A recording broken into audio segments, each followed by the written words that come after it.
Assalamualaikum warahmatullahi wabarakatuh. Selamat siang, teman-teman mahasiswa semuanya. Pada pertemuan kita kali ini, kita akan membahas salah satu topik dari feasibility study, yaitu teknik proyeksi penjualan secara realistis. Ini salah satu fondasi ya untuk membangun apa namanya satu data kuantitatif di dalam proses studi kelayakan finansial yang kita coba fokus pada industri UMKM.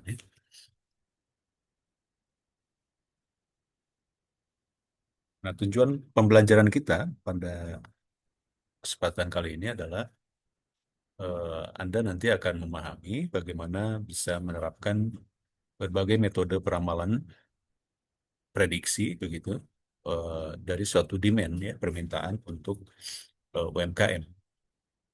Yang kedua, Anda bisa memvalidasi dari proyeksi tersebut, kemudian bisa membuat skenario, analisis skenario, apakah itu optimis, realistis, atau pesimis, dan nanti bisa diimplementasikan pada eh, spreadsheet di Excel file ya. Ya, Anda bisa menyusun proyeksi misalnya untuk 3 tahun ke depan. Mengapa proyeksi ini penting? Eh, ini sebagai satu fondasi untuk bagaimana bisa kita menyusun data kuantitatif dari seluruh proses studi kelayakan finansial. Nah, di dalam studi kelayakan finansial ini, salah satu parameter demand ataupun pendapatan ini menjadi titik awal ya, yang prosesnya terus akan mempengaruhi dari eh, sebuah eh, bisnis, gitu ya. Dan sebuah bisnis itu diwujudkan atau dapat kita lihat itu salah satunya dari sebuah laporan keuangan. Bagaimana performance dari perusahaan, industri, ataupun sebuah bisnis itu dengan cara sederhana, simple, itu bisa kita lihat dari bagaimana performance analisis di dalam sebuah laporan keuangan. Dan salah satunya itu akan kita lihat bagaimana pendapatan yang diperoleh selama waktu tertentu itu di dalam laporan keuangan. Dan ini akan mencerminkan nanti eh, sebuah bisnis yang layak, profit, ataupun mengalami kerugian.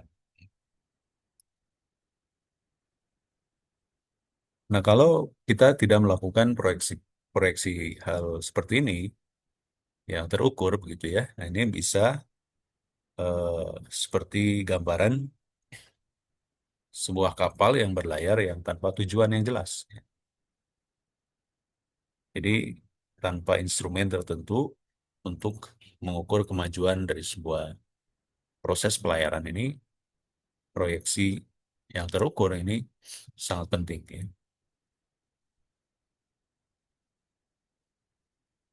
Ada beberapa hal yang perlu kita perhatikan di dalam sebuah analisis proyeksi. Yang pertama itu kadang proyeksinya terlalu optimis. Jadi dia menempatkan beberapa parameter atau ekspektasi yang terlalu tinggi gitu ya, tidak realistis, tidak berdasarkan data, tidak berdasarkan analisis tren gitu ya. Yang kedua, bisa juga terlalu pesimis bahwa misalnya sebuah ide bisnis yang sebenarnya cukup potensial tapi dianggap kurang layak, dianggap kehilangan peluang untuk berkembang atau tidak ada nilainya. Atau kadang-kadang proyeksi tersebut hanya harapan semata. Jadi dia menyusun proyeksi tanpa menganalisis atau mengumpulkan data, kemudian tanpa analisis data yang sistematis dan juga tidak ada analisis atau validasi.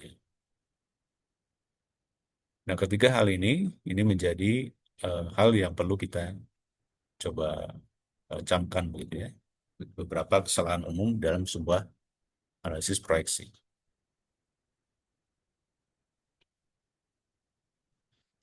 Nah, tentunya di dalam proses atau metodenya ini tergantung pada ketersediaan data yang baik tentunya, data sejarah atau historis dari sebuah siklus bisnis ya. Jadi yang paling baik tentunya bisnis yang sudah berjalan dalam periode waktu tertentu. Ini akan sangat membantu di dalam proses analisis proyeksi. Metodenya tentunya harus secara kontinu ya, atau berdasarkan time series. Jadi data yang sudah dikumpulkan, kemudian dianalisis polanya atau trennya, kemudian bisa dilakukan analisis proyeksi penjualan dalam 1 atau 2 tahun ke depan. Nah, di dalam Excel Point, ketika Anda membuat satu grafik, itu dengan mudah ada fitur yang namanya moving average. Ya. Ini bisa Anda gunakan untuk menghaluskan sebuah fluktuasi dari sebuah histori data. Ya.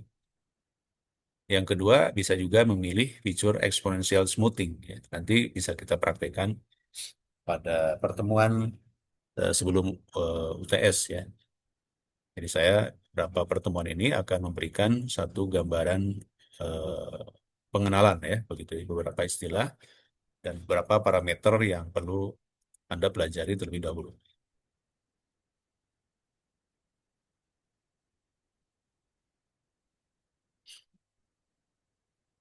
Nah, sebagai contoh, misalnya Anda melakukan satu proses studi kelayakan untuk bisnis baru, maka bisa juga Anda membuat atau mengidentifikasi beberapa sumber data dari kompetitor yang relevan ya, atau dari jenis bisnis yang kurang lebih sejenis begitu ya, yang hampir sama kategorinya di pasar ataupun lokasi yang serupa.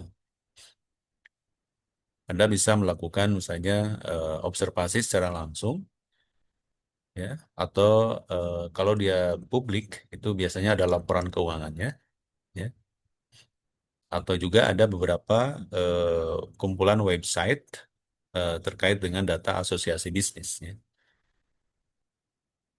Nah, ini bisa Anda gunakan atau manfaatkan. Ada juga beberapa contoh, misalnya yang tergabung di satu komunitas ide bisnis begitu ya, di beberapa waktu ke belakang. Itu cara sederhana untuk kita ingin melakukan satu studi kelayakan sebuah bisnis yang serupa, kemudian Anda ingin memodifikasi. Nah, sebagai contoh, si eh, pelaku yang ingin melakukan pengembangan bisnis tersebut, itu tinggal datang ke sebuah tempat yang menjadi kompetitornya ya. Jadi Anda bisa berperan sebagai pelanggan mungkin di situ, atau Anda hanya observer ya, melihat satu siklus dari pagi sampai sore misalnya, kalau dia memang bukannya pagi sampai sore, untuk melihat dari berbagai sisi ya, baik itu proses mungkin pelanggannya, mungkin prosesnya ya. Jadi Anda bisa melihat dalam satu hari itu berapa pelanggan yang masuk. Contoh sederhana aja, misalnya Anda pergi ke tempat cukur rambut ya. Jadi kalau Anda cukur rambut di pagi hari, kemudian Anda tongkrongin misalnya di situ sampai sore, Anda bisa menghitung di hari biasa sama hari weekend misalnya berapa kepala yang dicukur begitu ya rambutnya. Dan satu kepala misalnya dibebankan atau harganya itu harga jasanya itu adalah 20.000 misalnya. Ya, Anda bisa mengkalikan berapa kepala dalam satu hari dan berapa pendapatan yang diperoleh dari seorang atau bisnis cukur rambut begitu ya. Nah, ini proses sederhananya misalnya seperti itu. Nah, dari situ Anda bisa melakukan gambaran proyeksi penjualan atau proyeksi penjualan baik itu jasa maupun barang, gitu ya, produk dengan cara analogi kompetitor, ya. Analisis analogi kompetitor. Nah, dari situ Anda bisa melakukan estimasi, ya, penyesuaian dan lain-lain, ya, sesuai dengan arah atau modifikasi yang ingin Anda lakukan, ya, dari sebuah ide bisnis tadi.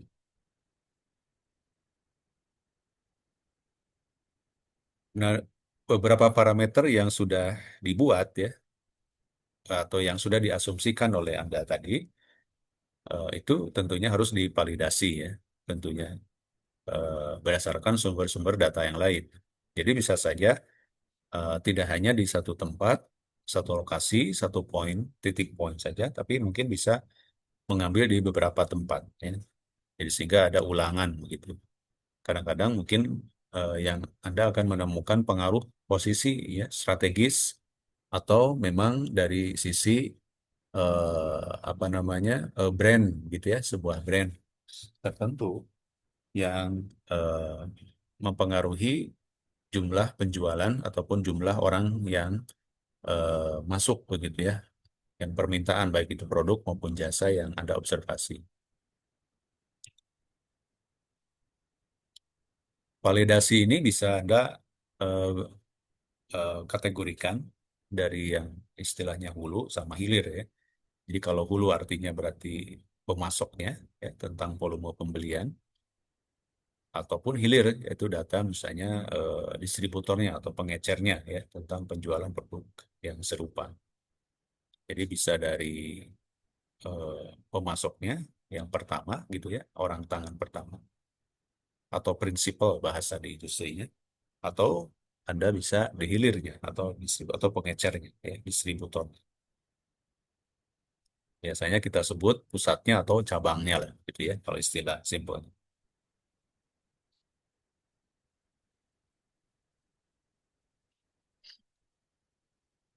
Kalau tadi analogi kompetitor, ya. Nah, yang kedua analogi navigator atau analogi navigator kapal. Nah, ini sebenarnya menggabungkan ketiga pendekatan, ya, untuk menghasilkan proyeksi yang jauh lebih andal. Jadi proyeksi validasi tadi. Jadi dia mengumpulkan berbagai sumber informasi untuk merencanakan tadi sebuah ide bisnis, ya, perjalanan bisnis.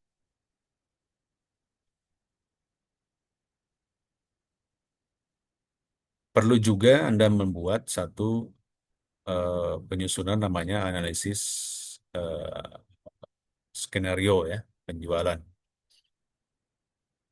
Misalnya eh, ketika sebuah data sudah dikumpulkan, ada trennya, ya, Anda melakukan analisis trennya tadi, kemudian Anda melakukan simulasi, validasi, dan kemudian disusun sebuah skenario, ya, penjualan. Tadi bisa yang pesimis, optimis, begitu, ya, atau di tengah-tengahnya untuk berbagai kemungkinan yang akan muncul di masa depan. Tentunya ini didasari oleh berbagai sumber yang harus juga mensupport, ya, dari penyusunan skenario tersebut. Nah, skenario yang dimaksud itu adalah yang disebut optimis, realistis, dan pesimis. Jadi kalau optimis artinya bahwa segala hal yang kita masukkan parameternya itu tentunya adalah hasil-hasil yang terbaik, ya. Misalnya bahwa kompetitornya misalnya lemah, kita yang lebih baik, kemudian pemasarannya sangat efektif, ya, adopsinya juga cepat, ya, sehingga hasil dari proses penjualan yang kita akan lakukan itu optimis. Yang kedua, skenario realistis. Nah, ini berdasarkan tadi data-data yang lebih saintifik, akademis misalnya, ya, dari sebuah hasil riset atau observasi. Jadi akan melihat dan menghitung kelanjutan dari tren-tren yang penjualan, tren pasar, dan lain sebagainya, ya, respon-respon yang kompetitif yang lebih normal. Nah, ini yang lebih realistis. Anda bisa melakukan proses simulasi yang menggunakan skenario realistis. Tetapi kadang-kadang dari sebuah strategik industri bisnis itu juga membuat skenario pesimis, ya. Jadi ada beberapa kondisi, misalnya ketika kita muncul, kompetitornya lebih agresif. Kemudian ada kenaikan biaya, ya. Kemudian ada juga penurunan daya beli konsumen dan lain-lain. Nah, parameter ini semua itu akan dianalisis dan pada satu titik yang apakah dia dari beberapa skenario ini akan menghasilkan profit margin yang sesuai ekspektasi kita. Apakah profit yang optimis, realistis, ataupun profit yang skenario pesimis.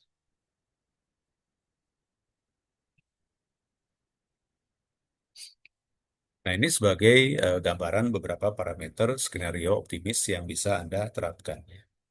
Jadi misalnya adopsi produksinya lebih cepat, ya, di mana pasar merespon lebih baik dari perkiraan. Jadi misalnya sebuah produk yang Anda kembangkan atau jasa yang Anda kembangkan itu di luar ekspektasi Anda, ya. Misalnya eh, responnya itu 100% misalnya, kan sangat optimis misalnya, atau di tengah-tengah 50%. Tetapi misalnya Anda nanti juga akan membuat skenario yang realistis, ya, sesuai dengan tren bahwa Anda melakukan uji pendahuluan, ya, dari sebuah produk atau jasa yang ingin Anda kembangkan untuk melihat respon dari si konsumen, ya, atau calon-calon pelanggan. Dari situ Anda akan melihat tingkat responnya berapa persen, ya. Sehingga dia akan mempengaruhi nanti dari analisis studi kelayakan bisnis atau usaha tersebut, ya. Nah, kemudian dari optimis itu juga didukung oleh kompetitor yang lemah, ya. Setelah Anda observasi, ternyata misalnya keunikan yang Anda kembangkan itu lebih baik dari kompetitor. Dan kompetitor juga tidak ada misalnya program-program untuk pengembangan, ya, sehingga menjadi kompetitor yang lemah. Kemudian misalnya Anda asumsikan pemasarannya lebih efektif, ya, dengan promosi dan lain-lain sebagainya, strategi untuk pemasaran, dan Anda menempatkan nilai margin yang tinggi, ya, dengan menempatkan harga premium misalnya dari sebuah jasa ataupun produk yang ingin Anda kembangkan.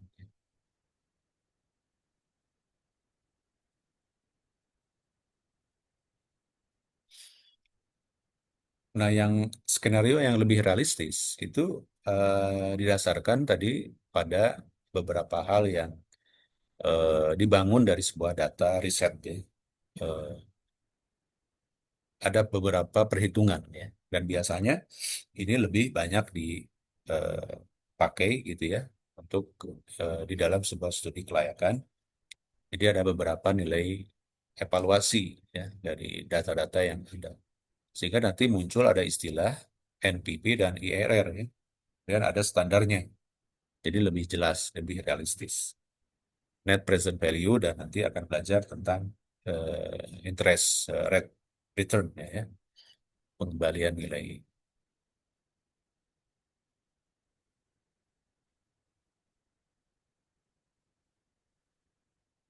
Nah, kalau kita eh, juga, ya, menganalisis dan menempatkan skenario pesimis, ya, ini sangat penting juga untuk melihat seberapa besar strategi yang kita buat itu menjadi basic dari strategi untuk antisipasinya. Dan kita akan melihat dan menguji ketahanan model bisnis yang kita kembangkan, ya, pada satu situasi yang tertentu, ya. Sehingga nanti akan kita kembangkan namanya alat manajemen risiko. Sehingga apa hasilnya? Hasilnya bahwa misalnya tidak sampai eh, berdampak pada kerugian yang besar. Misalnya parameter kuncinya adalah terletak pada kompetitor yang mungkin lebih agresif. Kemudian misalnya kalau Anda mengembangkan produk, harga bahan bakunya cukup signifikan ya kenaikannya. Kemudian ada situasi politik dan lain sebagainya menyebabkan resesi sehingga eh, mengakibatkan penurunan daya beli dan juga tidak didukung oleh kampanye pemasaran yang baik.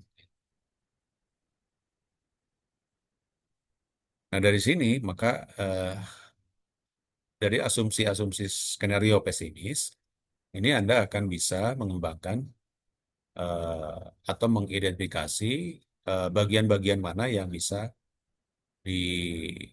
lebih eh, atau mengefisiensi lebih efisien, gitu kan. Sehingga pada situasi tertentu Anda sudah siap, ya, bahwa misalnya dari parameter kunci untuk skenario pesimis ini muncul, Anda sudah siap dengan alat manajemen resikonya. Ya. Sehingga bagian mana yang Anda putuskan untuk diefisiensikan, ya.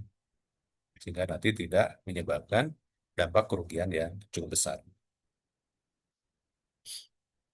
Nah, di dalam Excel Point nanti Anda akan belajar dan juga bisa Anda terapkan sebuah model ya finansial terstruktur untuk bisa Anda kembangkan yang istilahnya untuk implementasi sebuah proyek. Nanti misalnya saya siapkan data dan Anda bisa menghitung dan membuat satu formula berdasarkan analisis-analisis proyeksi tadi ya. Bisa menggunakan moving average dan lain sebagainya sesuai dengan kebutuhan data yang ingin Anda dapatkan, ya.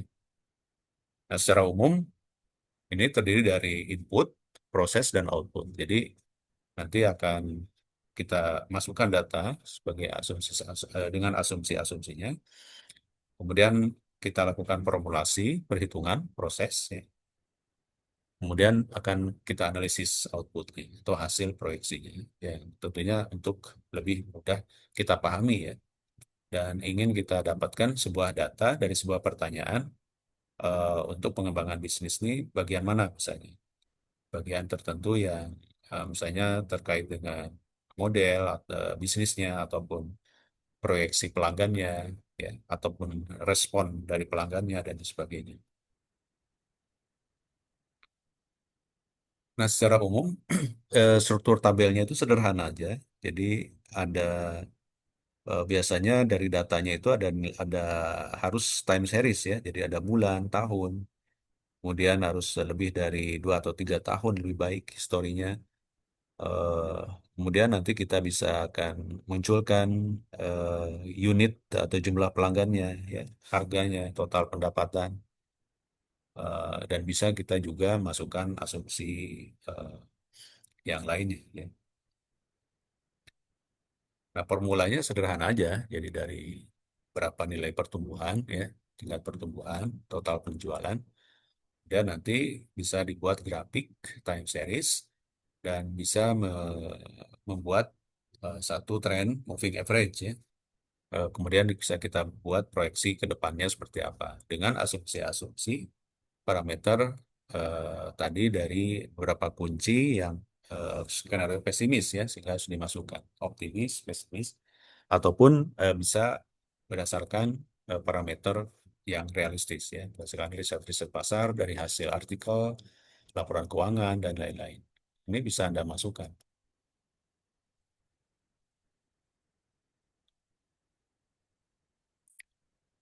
Nah, kenapa parameter ini penting untuk proses penjualan? Karena memang kalau misalnya di industri, baik itu produk jasa, eh, total pendapatan dari proyeksi penjualan ini menjadi input yang krusial ya, karena eh, akan menggerakkan semua model keuangan atau performance dari sebuah laporan keuangan atau model keuangan dari sebuah industri, ya.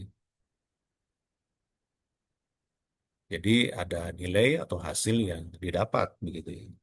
Dan ini akan mempengaruhi perhitungan ke nanti nilai profit, nilai IRR atau nilai net present value. Nah, sebagai rangkuman kita sudah belajar bagaimana eh, proyeksi penjualan ini menjadi fondasi penting dalam proses studi kelayakan bisnis.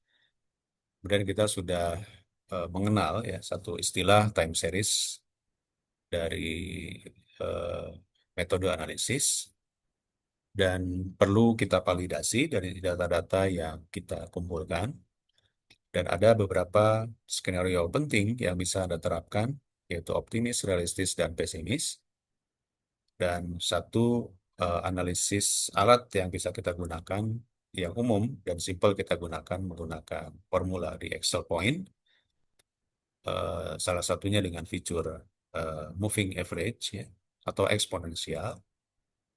Ini bisa menjadi dasar analisis untuk melihat tren begitu ya dari sebuah data analisis proses analisis studi kelayakan bisnis atau usaha. Dan proyeksi ini menjadi eh, kunci utama atau kunci penting dalam menggerakkan seluruh laporan keuangan. Maka dari sini Anda sudah tahu beberapa parameter ketika Anda ingin melakukan analisis dari sebuah studi kelayakan bisnis, ya. Basic dari studi kelayakan bisnis. Nah, teman-teman semuanya nanti akan kita jumpa di pertemuan berikutnya di beberapa istilah yang lain sebelum kita nanti lakukan proses praktek ya, contoh studi kasus yang nanti saya akan tunjukkan dan teman-teman nanti bisa mempelajari lebih lanjut secara mandiri.